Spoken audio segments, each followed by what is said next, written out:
Hi there, it's the 31st of October 1999 and I'm reading letters written by my late father Jimmy Hodge here in Kent in the UK, and I'm his son Kevin.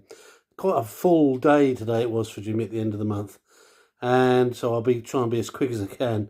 The Royals were on a collision course with Prime Minister Blair. They liked fox hunting, he wanted it outlawed. Prince William was on a hunt, so that was all a little bit tetchy.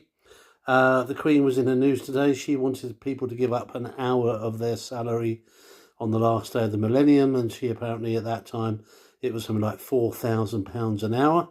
Can't be bad, can it? And Dad was said, what about the poor kid earning just £2 an hour up in the local paper shop? The British, she said, quite wonderful how they can exercise their rights to do odd things, provided they don't cross the line. Not sure that's changed. Mark Williams, aged 27, now a little bit older. So mad about music, he bought an old telephone kiosk so he could play the violin, installed it in his house so that his neighbours could be spared that wonderful thought. Dad said the last day of the millennium, he has said, seems to be telling us something, judging by recent disasters, a couple of air disasters, something coming out of New York, I think it was, and lots of people have made predictions about the millennium, haven't they? And he said the worst is yet to come. Well, perhaps apocalyptically he was right. A poll today, on this day, 31st, said half of Britain say we should get out of the European Union. As it turned out, it was just over half, wasn't it? And as he said, most of us have been saying it for years, don't mind being linked, but not all the bureaucracy. And sadly, it still rumbles on. And there are those people who just don't accept that the British people wanted out. And there are some folks who would want us back in.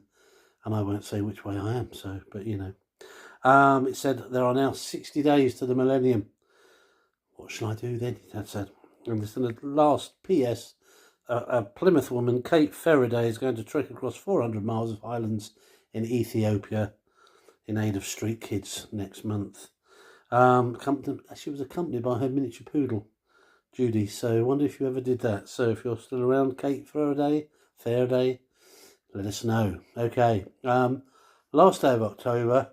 Apologies for missing the odd couple of days again. Really sorry about that. We are now just 2 months away. Who would have thought that 10 months ago I started reading these letters and Jimmy writing them and me reading them? But lots happened then. I've had 3 operations, 30 days of radiotherapy. It's all been all go, but I'm okay. So anyway, thanks for watching. Take care wherever you are. Spain, England, who knows? There you go.